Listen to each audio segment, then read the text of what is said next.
Welcome up there, everybody. Devil Hunter here. So, we're here with another video by a YouTuber I watch called Oversimplified.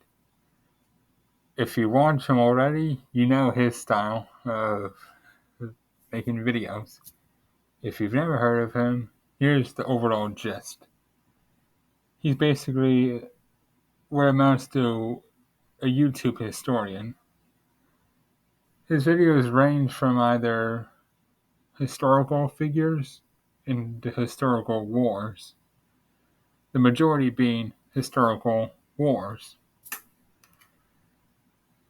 And yeah, he basically explains it in the sense of what we already know, but times that like 100, hence his name, Oversimplified,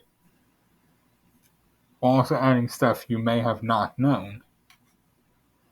I don't know if I'm going to make a playlist series out of his reactions to his videos or not, but this is a start. So, this is part one of the American Revolution, oversimplified. After this video, go check out his channel, subscribe to him, show him love and support, then come back here.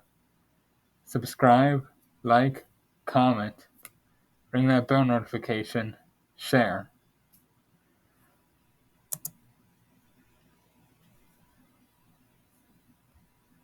Intelligent diagramming easy and helps your best ideas become Sorry that's an ad right off the bat. Holy smokes! Christopher Columbus, that is no way to address the King and Queen of Spain. What is wrong with you? Okay, so you know how we're looking for a new trade route to India, right? Right. And the Earth is round, right? Right. So I'm thinking we can just sail the other way around the planet, right? Yeah. So I set sail, right? Mm-hmm. And I reach India, right? Right. Wrong. I did not reach India. I did not. All right, get to the point. Did you know there's a whole nother freaking continent out there? Okay, and you think I should care about this? Why? Oh, I'm sorry. Did I forget to mention there's gold everywhere? Gold? Columbus landed in Central America in October. Yeah, so two things. The second one will be in a couple minutes. Most people think Columbus, right here, most people think he landed in what's now US of A. But that's actually wrong. He landed in what's now modern-day Central America. Second thing will be in a couple and he minutes. had the time of his life. And by that I mean he went on a huge theft and murder spree. He stole gold, jewelry, people, and a hammock. And then he returned to show off all of his riches, including a few previously undiscovered items such as tobacco, the pineapple, turkeys, and a hammock. Now I know what you're thinking, but oversimplified, Columbus didn't discover America, the Vikings did. And you'd be partially right. That's also correct. Most people think that the original 13 colonies that led to the founding of our country, most people think that they were the first ones here that were foreigners. But no. In the 11th century, Icelandic Viking and explorer Leif Erikson, he was the first European in existence to travel to what's now America.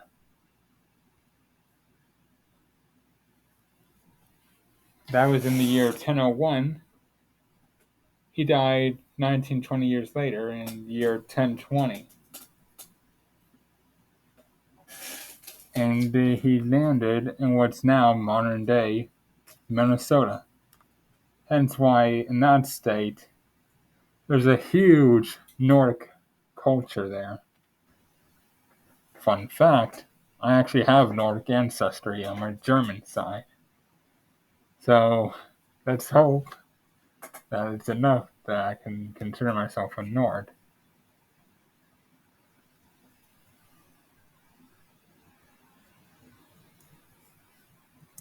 In the 11th century, Leif Erikson was the first European to land in America. But hey, if you love Vikings so much, then why don't you check out today's sponsor? Vikings War of Clans is a mobile game that was inspired by the famous strategy and RPG.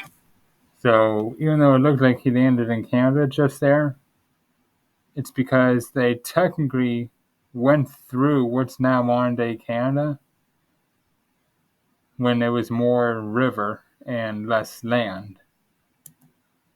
Games of the 90s like Age of Empires and Civilization. Do you like building cities, collecting resources, training armies, joining a clan and going to war? Then my friends, Vikings War of Clans is for you. And what makes its world so addictive is that more than 20 million online players are constantly changing the way the game evolves by never-ending fighting over resources, forging new alliances, and competing in live events. Support my channel by downloading Vikings for free, only from my links in the description box below, and get the special bonus of 200 gold coins and a protective shield. Don't forget to look me up and join my Vikings clan under my nickname, Oversimplified. Now where was I? Oh yeah, Columbus, time of his life, hammock. And suddenly the race was on to explore and conquer the New World. After a couple centuries of warring with the natives and each other, the European powers had claimed quite a lot of land, including this area, which both the English and the French claimed as theirs. One day the French said, I'm going to build some forts along here. And the English were like, could you not? And the French said, sorry, but no, I could not. And they went ahead and built their forts, which pissed off the English, so they sent an up-and-coming British lieutenant colonel by the name of George Washington with a combined force of British troops and Native Americans. After a short battle, the French commander said, all right, we surrender. Okay, boys, pack it up. There's surrender. Oh, sorry, was I not meant to split his head open with the tomahawk?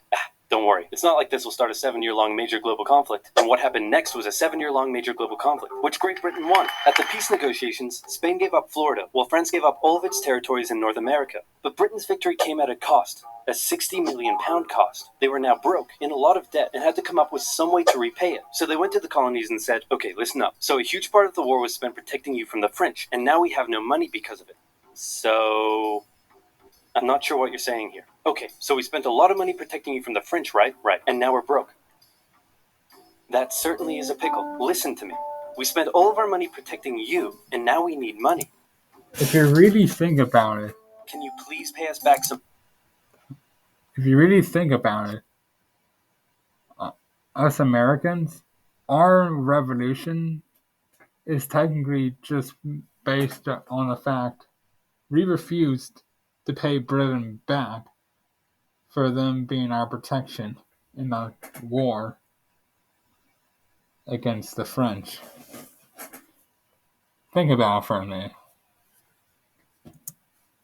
Some money? No.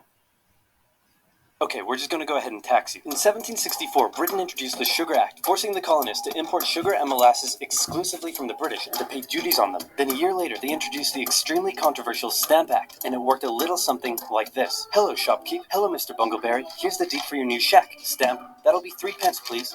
Wait, what was that? It's the new tax. I get a stamp on any paper or documentation I make, and you have to pay for it. Would you like to see this pamphlet that explains everything? Yes, please. Okay. Stamp. 2 pence, please. This is awful. You know what? Just give me a deck of cards so I can go gamble my pain away. Okay. No. Don't do it. Stamp. Obviously, the colonists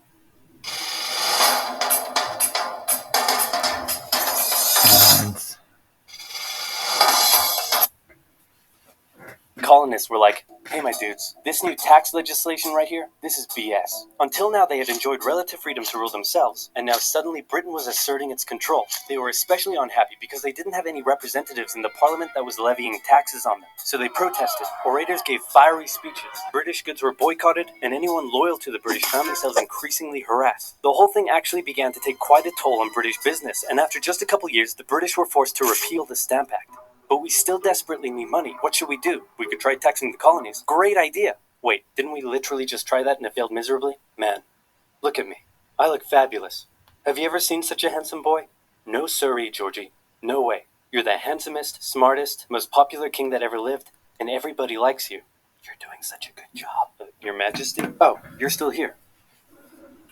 Get the hell out. So in 1766, the British made a declaration saying, we can do what we want because we're in charge and you can all go suck it. Then they levied a whole bunch of new taxes on the Americans via import duties. Glass? There's a tax for that. Lead? There's a tax for that. Paper? Tea? Oil? There's a tax for that. And once again, the Americans boycotted British goods, British business felt the pinch, and the British had to back down.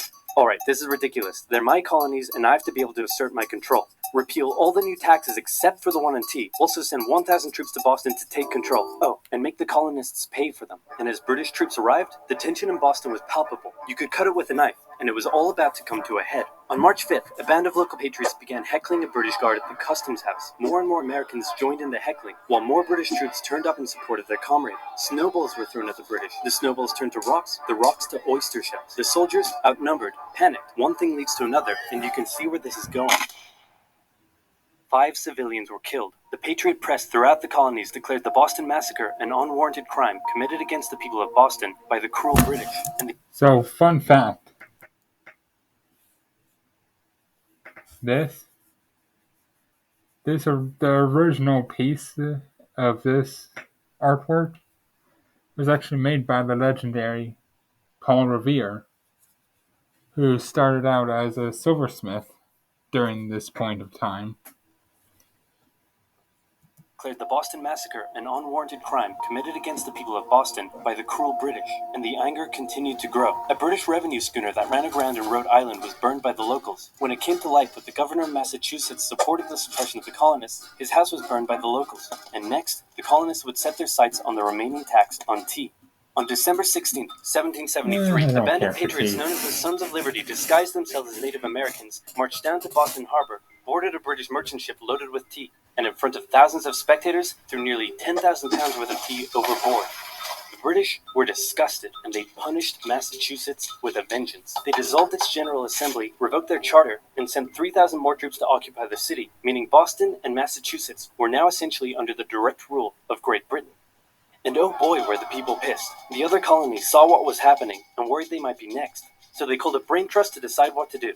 56 delegates from 12 colonies gathered and met in Philadelphia at the First Continental Congress, and the roll call read like a who's who of America's finest thinkers. I'm talking lawyers extraordinaire Johnny A and Johnny J, experienced military commander George Washington, businessman and future alcoholic beverage Samuel Adams, fiery orator Patty H, guy who married a rich lady, Big J. Dickinson. And while they weren't present at the first Congress, soon names like James Madison, Benjamin Franklin, Thomas Jefferson, and much later Alexander Hamilton would all serve time in the Continental Congress. The question now, though, was what to do about the British. After much bitter debate and disagreement, they eventually agreed on an amazing solution. They would simply ask the British to stop. Can you stop? No, it didn't work. Okay, then tell the local militias to start arming and be ready at a minute's notice. And across the colonies, these Minutemen stood ready for the beginning of the American Revolutionary War. Now, having your colonies in open rebellion is one thing. Once they start arming themselves, that's when it really hits the fan. So British General Thomas Gage ordered 700 troops from Boston out into the rebel-controlled Massachusetts countryside to destroy stores of arms and ammunition held by the rebels in Concord. The British set out in the middle of the night. Patriots, including Paul Revere, rode ahead to warn that the British were coming, giving the rebels time to prepare. The two sides met in Lexington as the sun began to rise. They faced off against each other, and in the confusion, somebody shot first. The shot heard around the world marked the beginning of the American War of Independence. The rebels were outnumbered and had to fall back to Concord as the British split up to search for rebel supplies. However, more and more Patriot rebels kept showing up, and this time it was the British who were outnumbered as more fighting kicked off in Concord. The most professional army in the world was forced to flee back to Boston at the hands of local, poorly trained militiamen. And all along the British route back to Boston, Patriot rebels continued to gather and open fire on the retreating British. When the British reached Boston, the rebel militias surrounded them. Boston and the British were now under siege as small land and naval skirmishes continued around the city. And the British would suffer another embarrassing blow, this time in upstate New York. Colonel Benedict Arnold concocted a plan to take the British stronghold Fort Ticonderoga, which held a large amount of guns and ammunition. He set off towards the fort alone, hoping to recruit men along the way, when he came across the Green Mountain Boys, led by Ethan Allen, who, as it turned out, had the exact same plan he did. So they decided to work together. But I'm in charge. No, I'm in charge. No, I'm in charge. No, I'm in charge. No, I'm in charge. No, I'm in charge. No, I'm in charge. This went on for some time, until the Green Mountain Boys threatened to go home, and Arnold had to concede. The group raided the fort at night while the Redcoats were asleep, and they caught them completely by surprise, taking the fort and all of its munitions with almost no resistance. Wow, great job, Ethan. Very impressive. By the way, what happened to that other guy we sent to take the fort? Who? Benedict Arnold. Never heard of him. Ouch. What the fuck? Nobody knew what was going on. The colonies were in open rebellion, and for now, they even seemed to be winning. So King George fired General Gage, replaced him with General William Howe, and ordered the rebellion to be put down immediately. Okay, the British are definitely going to retaliate for all of this, so we should probably put together a proper army. First, we need to pick a commander-in-chief, and I think we can all agree that that job should go to the man, the myth, the legend, George Washington. My friends, I am humbled and honored that you would consider me for such an important role. I did not expect for this. All right, you've been showing up in a military uniform every day for the last 10 months. We all know you wanted this, so cut the crap, George. Dude. Uncool. So Washington began his journey up to Boston to take command of the newly established Continental Army, just as the British made their first major attempt to break the siege. They made Notice the evolution of our flag at this point. Slowly but surely, it is starting to become what our modern day flag is. Take the high ground on Bunker Hill, but spies warned the Continentals of the British plans, so they fortified Bunker Hill and set up defensive positions on nearby Breed's Hill. The day of the battle came, and as the British advanced, a barrage of Continental gunfire was opened up on them.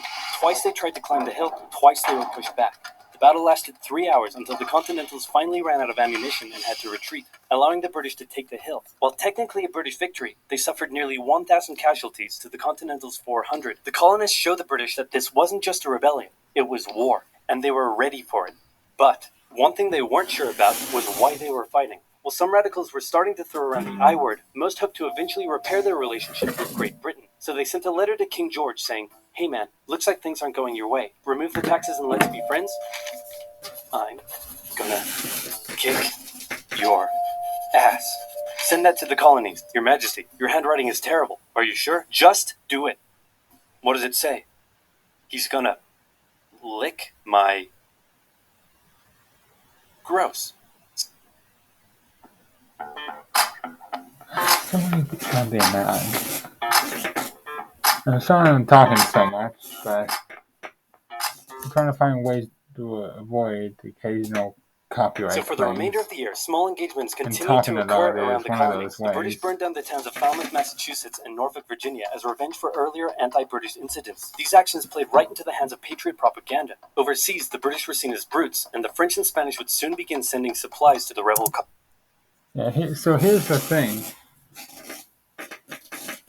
Us modern-day Americans, stereotypically, we hate on the French, but here's the thing. They helped us. For one, they helped us in our revolution. We may have been enemies with them 7 years prior, but they helped us in our revolution. They actually sent naval ships. And two, they gave us the Statue of Liberty. Not many people know that or choose not to know that. Yeah, our Statue of Liberty, we technically didn't build ourselves. We got it from the French. Since the founding of our country, the French have been our closest friends. cause. During this time, there was also minor fighting going on between patriot and loyalist militias in the southern colonies. Benedict Arnold was still on a mission to win some personal glory for himself, so he headed up an attempt to invade Canada in a two-pronged attack. The Continentals managed to capture some British forts and the city of Montreal, but a harsh snowstorm with some smallpox on the side saw them defeated and pushed back at Quebec City, and they were forced to retreat all the way to Fort Ticonderoga. Speaking of which, remember all those guns and ammunition? Well, this guy's got a plan for what to do with them. He uses oxen to drag 120,000 pounds of artillery for 2 months through the harsh winter, 300 miles all the way to Washington and his Continental Army surrounding Boston. Boom. Washington's got himself some big guns, which is fortunate because up until now his army had been suffering through the cold winter, not knowing when the siege would end. Now, they could make a move. Washington wanted to launch a full assault on the city, but his junior officers felt the British were too fortified, and to his credit, Washington was great at hearing and taking on board the ideas of others. Instead, the Continentals worked through the night, setting the guns up on Dorchester Heights, overlooking the city, and when dawn broke and the British saw the guns, they knew they were toast. Their positions were completely exposed. It was checkmate. They had no choice but to abandon the city. 120 ships carried 9,000 redcoats and 2,000 loyalists away to an unknown fate, and Washington had his first victory of the war. Washington then moved his army to New York, knowing that when the British returned, they would probably land there. In the meantime, a friendly-looking old man by the name of Thomas Paine had written and published a pamphlet called Common Sense, in which he advocated for total independence from Great Britain. It spread across the colonies like wildfire, and to this day remains the best-selling title in America. It was read aloud in taverns and meeting halls, and brought the idea of independence into the mainstream. Congress began to seriously consider the idea. Thomas Jefferson was selected to write up an official Declaration of Independence, and he went hard, writing that all men are created equal, with certain inalienable rights, including life, liberty, and the pursuit of happiness. Of course, Jefferson had over 100 slaves, but we don't have to talk about that. On the 2nd of July, Congress voted unanimously in favor of independence, and John Adams declared that the 2nd of July would go down as the most remembered day in American history. Then a couple days later, independence actually came into effect. The United States of America was born. There was no turning back now. The Americans tore down a statue of King George in New York and melted him down into 42,000 musket balls. To the British, it was treason, and if the king had his way, Washington and all of Congress would be hung. Speaking of the British, guess who's back? The king sent an intimidating force of 130 warships and 25,000 men to New York. Washington knew that taking on the most powerful military in the world wouldn't be easy. The British set up camp on Staten Island as the Americans dug into defensive positions around Brooklyn Heights, waiting for an attack to come. But the British just waited, wearing down their opponent's nerve while building their own strength. At one point, they launched a big scary artillery barrage and then said, you know, if I was you right now, I'd probably sue for peace. But Washington told them to shove it. The Americans kept holding out for what was coming, and when they finally hit, they hit hard. 15,000 British troops approached the American position, and the two sides fired on each other in massive rows. But what the Americans didn't realize was they were only fighting a decoy. The main British force was going around to flank the Americans from behind, and when they arrived, they inflicted heavy casualties. The Americans panicked and retreated back to Brooklyn Heights, where they then found themselves trapped between the British army and the river. It looked as though the war was already lost, but luckily, instead of attacking, the British decided to dig in for a siege, and then a thick fog set in, allowing Washington's army to escape across the river unimpeded. The British continued to chase and engage the Americans out Manhattan, and the Americans suffered defeat after defeat after defeat. It was a disaster. Washington's leadership was called into question, as thousands of American POWs were left to rot as traitors. Washington's army fled through New Jersey all the way down to Pennsylvania. Rarely had an army been so badly beaten, yet survived to fight another day. So that's the end of part 1. Sometime next week will be part 2. And again, that was by the YouTuber oversimplified. Go subscribe to him, show him love and support, then come back here. Subscribe to me, like, comment, bell notification, share. And yeah, now Devil Hunter has things to do.